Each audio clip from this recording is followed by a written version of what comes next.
Isang batikang abogado ang matapang na naghamon ng debate laban sa mga kritiko ni dating Pangulong Rodrigo Duterte.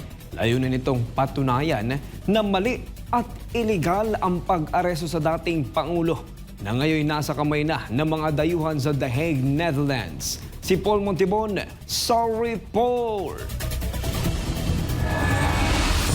Walang paligoy-ligoy at diretsahang hinamon ni Atty. Ferdinand Topacio ang sino mang pumapabor sa iligal na pag-aresto kay dating Pangulong Duterte. Ayon kay Topacio, hindi lamang karapatan ng dating Pangulo ang nayurakan ng kasalukuyang gobyerno, kundi pati ang mismong konstitusyon ng Pilipinas. Ito po ay maliwanag na ito ay illegal, wala pong basihan, labag sa konstitusyon.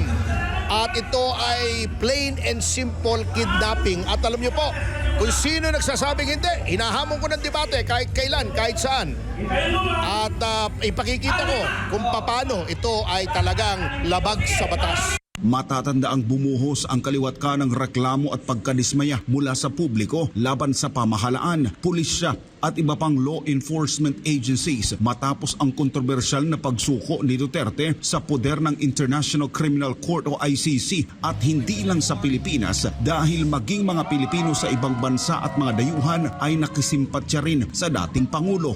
Patunay dito ang sabay-sabay na pagkikiisa ng buong mundo sa kanyang ika-80 kaarawan, isang araw ng paninindigan laban sa kawalan ng hustisya, paglapastangan sa batas at pagsuko sa isang Pilipino na walang ibang ginawa kundi mapabuti ang bayan. At habang tumatagal ang laban ng mga Duterte sa The Hague, Netherlands, isang malinaw na mensahe ang ipinaabot ni Topacio sa sambayan ng Pilipino: bumoto ng tama at piliin ang nararapat na mga kandidato at sila ang mga kaalyado ng dating Pangulo. At isa sa kanyang partikular na ipinapakiusap ang matagal ng kaibigan at senatorial candidate na si Pastor Apollo C. Quiboloy na nagsilbi ring spiritual leader sa Duterte administration. Ako'y nakikiusap lamang po na lahat po ng mga kandidato na alam ni po ninyo na kaalyado ni Tatay Digong, at alam po ninyo na sila po ay sincero na ipagpapatuloy ang ipinaglalaban ni Tatay Digong. Yun po ang suportahan natin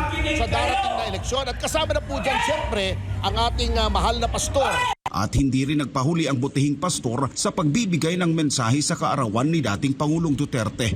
Ayon kay Pastor Apollo C. Quiboloy, hindi nalalayo ang kanilang sinapit ng dating Pangulo, ngunit sa kabila ng lahat, nananatili silang matatag at tapat sa paglilingkod sa bayan at sa mamamayang Pilipino. Para sa Diyos at sa Pilipinas kong mahal, nag-uulat Paul Montibon, SMNI News.